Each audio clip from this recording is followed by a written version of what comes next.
We're Hassani and Danielle Pettiford, and we're a real couple with real problems who almost called it quits. I was very frustrated. I became very disconnected, very jaded and cold.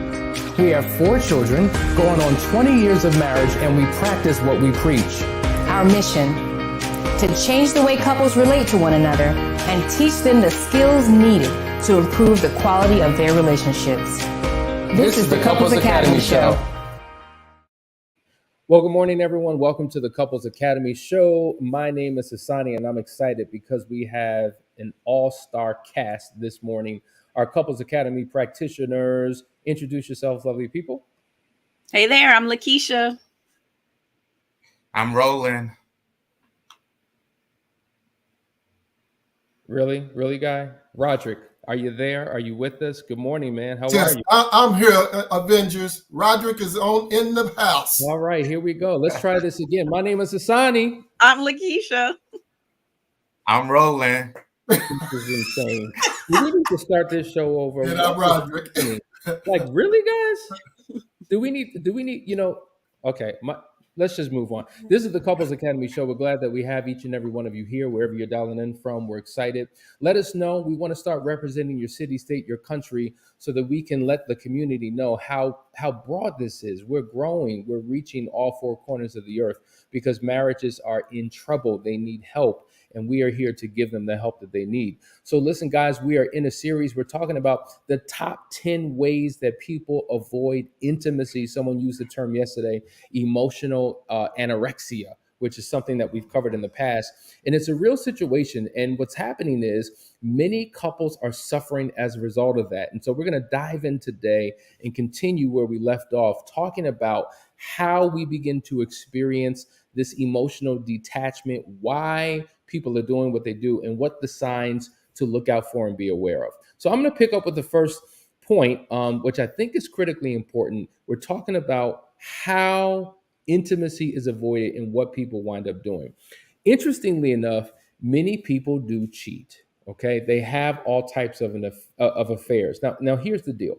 We know that there are different types of affairs that take place, and so oftentimes a spouse may establish a sexual, a romantic, or just an emotional relationship with another person because they're trying to separate themselves from their partner. They're not interested in the connection. And one way to ensure that the connection remains broken is by connecting with someone else. And interestingly enough, understand, this is not an individual who does not want their marriage. They want their marriage, but they don't want the closeness in the relationship. They're good being isolated and by themselves within the confines of the marriage.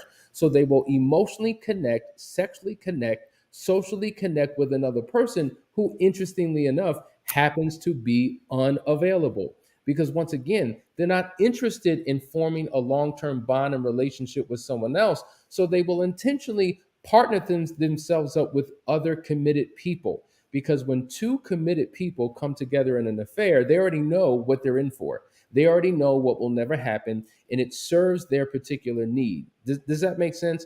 And it reinforces the emotional isolation that they have in their relationship. Anybody want to weigh in on that point? Maybe you've experienced a client who's been guilty of this type of emotional disconnect.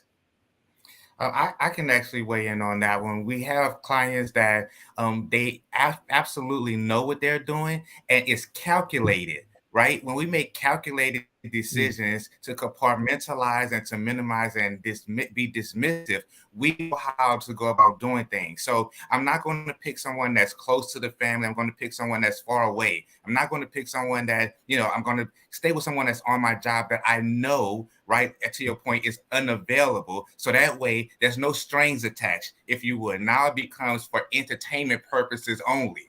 And we can sit in that space for entertainment purposes only because I don't have to give more than you're expecting. I'm not expecting more than what you want to give, and everything can be streamlined. We already know out the gate what I'm going to do. I'm not leaving my spouse. That's understood. It's an understood rule, unwritten rule. And we think that it's okay to justify the behavior because we went in with a understanding. And so that's how people find themselves in that space of calculated indiscretions. Wow, powerful point. Powerful point. Let's go to the next one because there's so much here. Roland, I think you're going to take this one. Refuses to resolve conflicts and communicate. A lot of times couples find themselves in spaces, and we don't like to use the word compromise, right? But we cannot come to negotiated agreements. And when we don't resolve conflicts, when we don't come together and put a comprehensive plan in place to get over our issues, what happens? Resentment builds up. And then we avoid dealing with conflicts. We avoid dealing with situations that are in, and reason builds up. And then what happens? We don't want to be with each other. We don't want to have sexual encounters. We don't want to have intimacy on no form.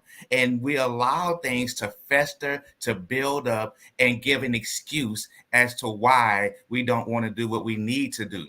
Right. And so avoiding conflict, avoiding situations that are necessary to have is another form of being a way to avoid having intimacy or having sexual encounters with our spouses. I think that the love avoidant specifically, we know they don't embrace that intimacy. They actually embrace defying intimacy. So whatever they can do to get away from having to connect on a deeper level, that's what they're going to do. This is one of those distancing strategies that they use to try to elude having any type of intimate connection.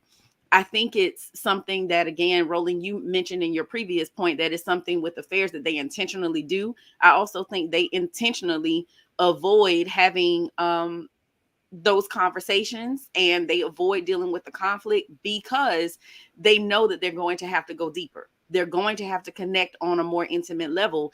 And the more we communicate, the more we talk, the more we resolve conflict, the closer we become. Think about it. After you've had a conflict with your spouse or even someone else, a friend or colleague, whomever, after you guys hash it out and you resolve that conflict, you feel closer. And that's something that they're definitely trying to avoid doing. So it's self-sabotage. It's relationship sabotage, right? It really is. It kind of reminds me, I mean, I'm not a big superhero guy, but I have watched a few movies, Marvel movies, and just superhero movies over the many years. And have you noticed most superheroes don't have close relationships? Something always happens that compromises those relationships. And every time they want to live a life of normalcy and get closer, something pulls them away, or there's something that gets in between it. It's almost like they're not allowed to have them. And it's interesting because in the book that I wrote some time ago, Why We Hate Black Women and Why We Should Love Them, powerful book. If you've never heard of it, you need to get it. We talk about the superhero syndrome that many people take on in the confines of their relationship, and how intimacy is one of the things that usually suffers. And so there is this, in essence, if you will, avoidance of intimacy in a deep dive relationship. And there's no way that you can be healthy if you're emotionally and physically detached from your partner. Now, we do know that there are certain personalities that are more autonomous, that they are more independent. And there's nothing wrong with that as long as you're operating in a healthy way. But when you begin to operate in some of the more unhealthy personal patterns of your life, it could really cause a huge deficit in that relationship. And unfortunately, it can lead to all types of betrayal because both of you are being starved out of what the relationship needs in order to thrive. What you're talking about, Hassani, is using your purpose to justify your position. Mm, And you can't put yourself in a place where you say, you know what, because God called me to this purpose, or I have this passion in life, that my position now is I don't have time for you. I can't make space for you because my purpose and my passion is greater than us. And so sometimes with that superhero complex, when you're thinking about what you've been put here to do, what you're passionate about, what your purpose is, sometimes people who have that disposition or they have that mentality or thought process, they feel as if it's okay for me to neglect my home to go out here and serve everyone else. But God said the first ministry is at home, right? there So if it you're is. not taking care of home, then how are you going to go out and try to take care of everybody else? Everything has to be in balance, decency and in order, right? That is so. You know what? And we Charity see a began. lot of that. I'm sorry. We see a lot of that in ministry. A lot of Yes. people who are in ministry, they're pastors. They'll justify being out in the world, and I got to save the world. Meanwhile, their home is suffering. I was just counseling two couples last night. Right? Same thing. He has a business, and in this season of his business, he's got to hustle and he's got to grind, and he's working 18 hours a day. And the partner hates the business because it's competition for time with him. And so Hmm. he doesn't understand that he's got to prioritize home first, because many of us are working for our, I'm doing this for you, babe. I'm doing this for the family. But you are apart from us. You're doing it for me, but you never spend any time with me. And it's compromising our relationship. Roland, what were you going to say? I just was going to say charity begins at home and then spreads abroad, right? We have to start at home. And while the gentleman, we working, we hustling, we trying to do it for the family, we do it for the family, but the family doesn't benefit from it. Why? Because by the time you get to the family, they're exhausted, they're tired, they're frustrated. And what they say, I work long hours. I don't have the energy to do. And then here again, avoidance still sets in and leaves the family just without, because we're hustling trying to get it. Powerful, powerful point. Guys, you're watching the Couples Academy show. We're talking about the top 10 ways that people avoid intimacy in relationships and how it can be destructive to a marriage. Listen, we're going to take a quick break. Stay tuned. We're going to get to your comments and some other points. Stay right there.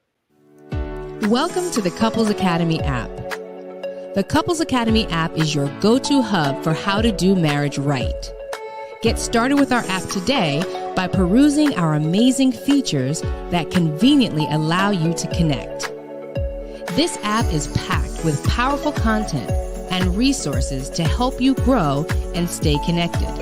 With this app, you can watch our messages, find marriage resources, watch, listen, and read the real-life stories of restored couples, sign up for events, read articles and blog posts, stay up to date with push notifications, share your favorite messages via Instagram, Facebook, Twitter, or email, and download messages for offline listening. For more information about the Couples Academy app, go to couplesacademy.org.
Hey guys, we're back. You're watching the Couples Academy show. You know, that last commercial really did a good job of sharing with you who we are, what our team consists of. And what's amazing is we have so many practitioners, expertise in specific areas, great personalities, great insight and wisdom. Listen, you don't have to do this thing alone. There's help. And we've set up a team of people who are committed to making an impact all across the world. So if you're in need, if you're in trouble, if you just, maybe you're in a good place, but you want to stay in that place. Maybe you want to make the quantum leap to the next pitch of your life and your marriage. Reach out to us at couplesacademy.org. Set up a discovery call and connect with any one of these practitioners. You can find them on the website. You can find them on the app, and we're ready to serve you. One of the things I love, I'm reading constantly. I'm sorry, let me go back. I wanted to go to Dark Knight K. He says, "Good morning. Looking forward to starting my road to healing next Wednesday. Thank you in advance." He was on the show yesterday. I said, "Listen, I keep hearing you talk about you wanting something. Let's get it. Let's get it. Let's go." So he called and signed up for Foundry, which is actually starting on next Wednesday. So for every man under the sound of my voice who is listening to me right now, for every woman who has a man, you need to get your man in Foundry. It's a 12-week program that will literally transform your life. Roland and Roderick, two of our practitioners, have been through that particular program. And I'm going to tell you, they're better men for it. I don't even recognize them in comparison to who they were when they started this journey, who they become, and their wives can attest to that as well. So listen, sign up for that. It is available. I want to go to some comments. Christina says, I was the worship leader at my church and was successful at ministry, but was losing my family. Thank God I listened in counseling and was able to adjust and prioritize my family and my marriage. How many people can attest to that? Yeah. Man, we Yeah, give for so sure. much of ourselves and we give it all to the church, all to our jobs, all to our family, and then our personal home falls apart. And we have to continue building and constantly making sure that we prioritize, as she said, what comes first. And we need our home front family to make sure that we can carry on the work of the ministry and our jobs and everything else that we're doing. Let's go to the next part. We're talking about the ways in which partners will disconnect from their spouse. We're going to go to the third part, and that is criticizes or devalues. Man, okay. If we're completely honest, right? Nobody likes everything about their partner, right? I mean, I know, Hassani, you can't find any faults or flaws with Danielle. I already Not, know you can't, not at all. but for the rest of us, none of us like everything 100% about our partners. I mean, that is for sure. We all have our little pet peeves and things that get on our nerves, little quirks and whatever it is. But when you get to a point where you're overly critical, that lets you know that there's some that's a red flag, basically. And you know that something is going awry in your marriage. And when you criticize your spouse, you're basically telling them something's wrong with you. You're not pointing out your own faults and flaws, right? You're looking outwardly at your spouse saying you are the problem. There's something wrong with you. And if we're not in a good place, you need to fix it. And when you do that, that doesn't make the person feel valued. It doesn't make them feel heard. That's one of the biggest issues that people complain about in relationships anyway, is not feeling heard. And then we get into pointing the finger and blame and then not focused on our own individual growth and development that we need to do. We're not working on improving ourselves. We're not focused on a right way to do things. We're focused on my way, like my way is the best way. We're not getting buy-in from our spouses. And again, it just leaves them in this place where they just feel completely just unimportant, not valuable, not heard, not appreciated, not loved at the end of the day. And also it can affect their level of respect. They may not feel respected anymore by their spouse. And that's critical. We know with men that you guys need to be respected. But it's so important that we move away from criticism and focus more on feedback, Yeah. because criticism is going to talk about how you're not smart enough to do something, but feedback will say, hey, I see that you're kind of struggling in this area. Can I jump in? Can I help you out? Or maybe this idea can help you. I can suggest something that might help you in this situation. So giving feedback versus criticism is a way to show love, kindness, care, consideration versus criticizing. You're right, Lakeisha. And here's the deal: the love avoidant person uses criticism as a tactic Yep. because they don't want to be close. So Right. let me pick a fight. Let me identify something I don't like. Let me pull you apart because I know how you're going to react. And guess what? It'll lead to a shutdown. It'll lead to an argument. It'll lead to 3 days where we're not talking, which is exactly what I want. So I'm going to do these things to create these scenarios to build a wedge so I can be alone and by myself because I prefer that than dealing with you. This is a problem. We were talking about yesterday the windshield wiper marital pattern, how windshield wipers seem as if they're in unison and they work together, but there's a difference. There's a distance between them. They Right. never meet. One goes to the right, the other one's like backing up. The other one goes to the left, the other one's backing up. And Right. that's how sometimes the love avoidant individual functions in a relationship. And this is why we say we need to get to the root of why you're avoiding love, Yeah. intimacy, and closeness in the relationship. What is happening on the inside of you that will make you resistant and Yeah. make you feel that your spouse is repellent that you don't want to be around and all up in your spouse's presence. Listen, I I want to just be around my spouse. Go ahead, Lakeisha. I just had one other point, because I think this literally drives a spouse cuckoo for Cocoa Puffs.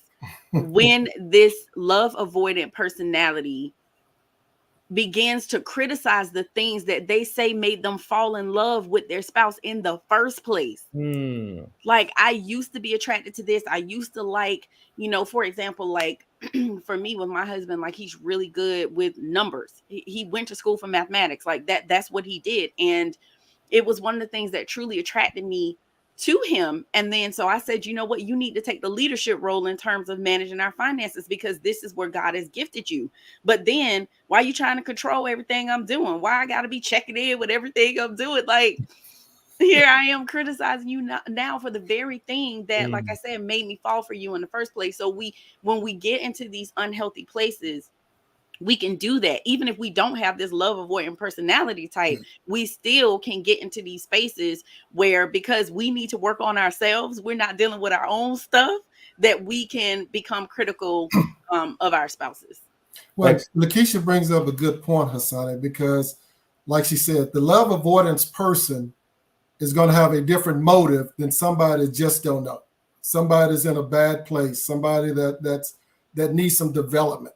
They're going to criticize and devaluate for a different reason, for a different purpose than somebody that's suffering from love avoidance. Love avoidance people use this as a tool, as a weapon. I know what buttons to push of my spouse to keep you distant or keep avoiding you.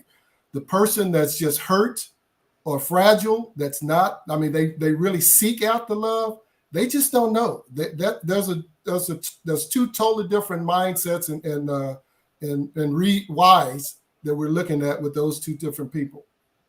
Excellent point. Excellent point. And that takes us to the next point. Listen, pines for past relationships, whether it be an ex-girlfriend, ex-boyfriend, unpack that. It's crazy to even think about a conversation with, well, let me talk about me. It's crazy for me to think about having a conversation with my spouse about an ex, anything. But for the love avoidance person, this is a tool that they use, again, for power, to control a situation. Even if that relationship with that ex was terrible, they're not going to focus on the things that they didn't like. They're going to focus on the cravings, the things that they like. They're going to do the comparison. And then again, if they're conversing about it with their spouse, it becomes a tool and a weapon to push that spouse away, to keep them distant, to keep them apart, keep them from developing stronger feelings for me, and keep me from developing stronger feelings for my spouse. So it is a behavior issue. It is a control issue. And just because I'm talking about my spouse, my ex means they're ex for a reason. If it was perfect, they wouldn't be an ex. So yeah, pines of past relationships, bringing them up, talking about it all the time. It's just another tool, another weapon that love avoidance person will use to create that distance with someone that they really care about. Yeah. The whole in the book, What Radical Husbands Do, it talks about how you have to burn your ships, right? And oftentimes those ships represent other alternative individuals, which could either be past partners or people you're anticipating having a relationship with. But you got to burn those ships, because what happens is, if you're still thinking about and talking about an ex, maybe there's still a feeling in your heart or thought in your mind that's taken up space, right, with that ex, which happens is you're not able to give all of who you are to your partner because you're fragmented. And so whether you're using it as a tactic or real still have some type of attachment to the past partner, that could definitely create an emotional detachment from the one that you're in a relationship with. So excellent point. Listen, guys, you're watching the Couples Academy show. We're talking about the top 10 ways that people avoid intimacy in relationships and how it can be destructive. We're going to a quick commercial break. Stay right there. We'll be right back. Couples Academy is committed to serving couples around the world by reaching beyond cultural lines and language barriers. We are proud to announce that we now serve the Spanish-speaking community. So whether you're here in the United States or abroad, Couples Academy has a place for you. Couples Academy se compromete a servir parejas de todo el mundo, superando las fronteras culturales y las barreras del idioma. Ahora, estamos orgullosos de anunciar que servimos a la comunidad de habla hispana. Entonces, ya sea que estés aquí en los Estados Unidos o en el extranjero, Couples Academy está aquí para servirle.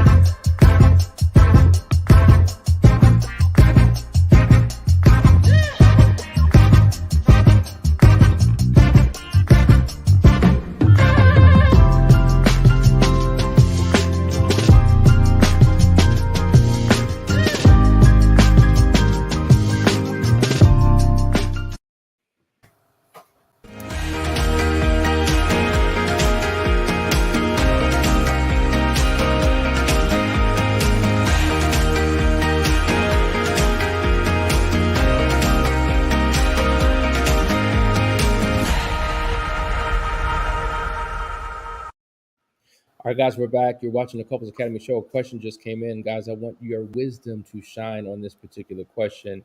This is from Cali Power Couple.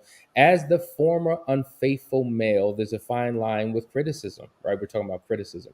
What if the former unfaithful is showing up and now communicating? I'm in love with my queen. She can't see it for being clouded with the past hurt and pain of the affair. Then he goes on to say, which can cause conflict with sex, communication, etc. Who wants to weigh in on that particular question?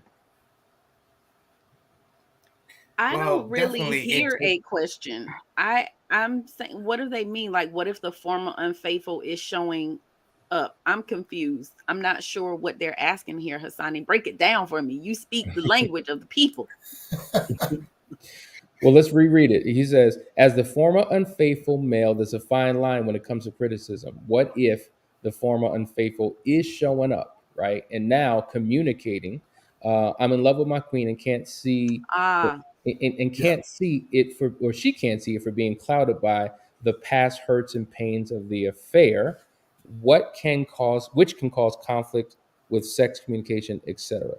So I guess it's more of a statement than a question in itself.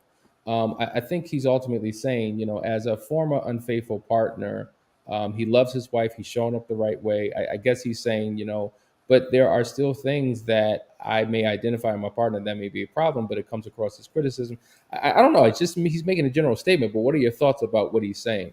Well, Cali Power Couple, you have been here regularly. You have been here consistently showing up for the shows, but I don't know what type of support you and your spouse have obtained. And I don't know how long it's been since the infidelity occurred. I don't know when D-Day was or any of those things, but I will say that consistency is key. You're showing up now, and those were your words. What if, the former unfaithful is showing up now? That's what I'm hearing. And so how long has it been? And are you being consistent in all of the areas that your spouse is feeling insecure in or uncomfortable with or unsure of? Are you showing up in those areas? And are you showing up in the way that she has asked you to show up? Or are you doing it in the way that you feel comfortable with? Because that's one of the biggest things after infidelity, right? We'll show up, but we're still doing it in a way that's convenient or comfortable for us. I don't know if that's your situation, but you may want to check in with her and make sure again that you're showing up how she's asking you to, and you're doing it in a way that is just not comfortable for you. It's got to be a radical shift and change in your thought process and your behavior and how you show up and interact with her. Lakeisha, that check-in perspective is dead on, because a lot of times the betrayer makes changes, show up differently, and they're waiting for their spouse to recognize it or comment on it or give them kudos and credits. Instead of part of their changing their old habits should be, hey, baby, let's talk about it. Give me some feedback. What are you seeing differently in me, or what are you not seeing? What do I need to do more of? Those conversations are more crucial to how we show up versus just I'm doing all the work and I'm not getting credit for it. Yeah. Roderick, I think that's a great point because Mhm. the truth be told, I don't care what side of the offense you're on, maybe there wasn't any betrayal, but the point is, we have a tendency to recognize and identify and articulate what's not working more than we do what is working. We may think in our minds what is working, but we articulate the opposite.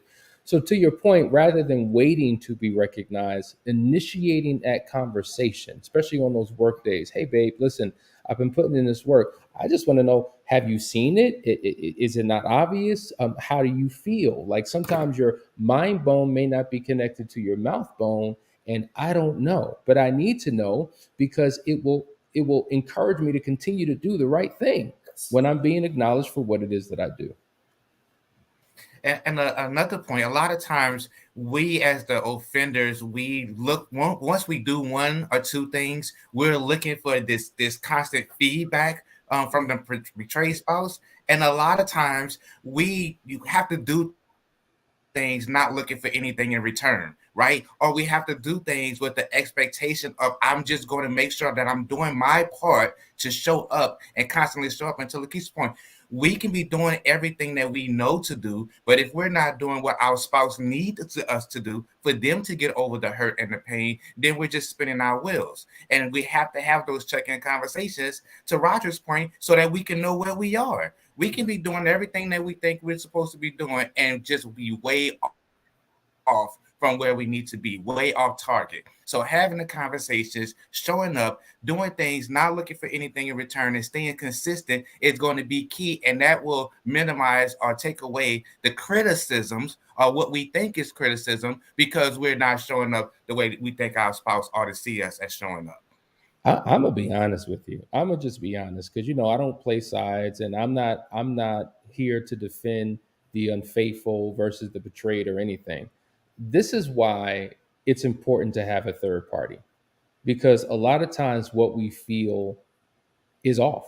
It's just a fact. Yeah. I've seen many former unfaithful partners showing up, doing the work, putting in their time, but for some who are still stuck, it's not enough. And they don't acknowledge it. And they have a negative view on everything. They question their intent, their motive. You're only doing it because of such and such. Or, yeah, that was all right, but what you need to do is such and such. And they're still hurting and they're still bleeding and they show up in unhealthy ways and they could do things that are destructive and damaging. And here's the reality. There was an article that came out some time ago asking, what side of the offense would you rather be on? What it was suggesting is that not that we're in competition for pain, we're not, but just as much as the betrayed spouse is hurting and for legitimate reasons, the former unfaithful is hurting as well because the unfaithful projects their hurt and pain onto the former unfaithful and will put them through hell because they feel like, well, you deserve it. You're getting what you deserve. And I'm not ready to heal. I'm not ready to move forward. I don't think that you've paid enough. And this is where we're at. So no matter what you do, it's not going to be good enough because I'm just not ready. And that's just a reality that we have to deal with. And that's why you need somebody to work with who are going to keep you both in check, who are going to keep you both in alignment, who are going to help you both to become the better versions of yourself. That's just what it is. There's a comment. I want to read this. This is from the Queen. So Cali Power couple. This is the wife actually responding. This is the Queen. It's been 3 years. And often his criticism isn't received because I feel like his criticism is attacking me. And I feel like the showing up changes based upon my triggers, etc. So that gets more clarity from her perspective of what's going on. So there has been Yes, work and that's done why I in was the talking about consistency. And that's why I was saying, are you being consistent? Are you showing up in the way that your spouse desires you to show up and in the way she desires you to show up? And she just confirmed that unfortunately, at times you don't. yeah. Yeah. There's a couple more comments here. I hope you guys have just a couple more minutes. Deborah here with your acronyms. Wow, I think that's why my STBX, I just learned that's soon to be X. I think that's why my soon to be X didn't want to dig deep into counseling because you can't change the past. He just wanted a clean slate and start over together after his affair, then blames me. I will say that it's important for couples to move forward, but the only way that you can move forward is going back. The only way that you can plot a course into your future is by digging into your past. So we can't ignore what happened and say, let's just start from scratch. Forget everything that happened. This isn't Men in Black. I wish there was that device. I could say, look here. And then I click the button and the memory goes away. But that does not happen. It's not realistic. So we can't expect our spouse to have that approach when it comes to the recovery process. Another comment, Latoya says, we can avoid sex when we think our spouse is having sex with someone else and going back home to their spouse and they might have an STD, just nasty. And I think is right for women and men. So I don't know what's being said here. I don't understand the context. I don't know, but she put it there for me. Latoya, sis, you said when we think our spouse is having sex with someone else. I cannot co-sign on this, my love. You need clarity. Okay, here she says, I think it's right for women and men to avoid sex because the spouse might be cheating on them and bringing home STDs and we can forgive. All right, so here's the thing. If you don't know, if you do not have confirmation evidence that your spouse is cheating and you're withholding, then that's not right. Yeah. If you know that your spouse is cheating, that's a completely different situation. And what you're saying is if you think, if you're questioning, you have to have a conversation with your spouse. And honestly, you know, women are some of the best PIs around. We're some of the best private investigators ever. So if you think he is cheating, all you got to do is tap into your PI, sis, and you'll discover whether or not there's something going on. But to withhold because you're questioning whether or not he's being unfaithful, that can cause him to cheat because you're withholding. I'm not justifying the cheating because it's still a choice, right? Yeah. But what I'm saying is when you withhold, that creates a further disconnect between you and your spouse, which could then lead him or her to be looking outwardly and reach out to someone else for what it is that they're missing at home. So that is not what you need to do. This conversation is getting good, but unfortunately we are out of time. I want to thank you, Lakeisha, Roland, Roderick, for being a part of this show. Thank you all for tuning in. Listen, tomorrow is relationship Q&A. It's Ask the Experts. I'm excited about that. So whatever your question is, make sure you get in early and you post it so that we can address it. Love you all. Have an amazing day. See you in the morning. Take care.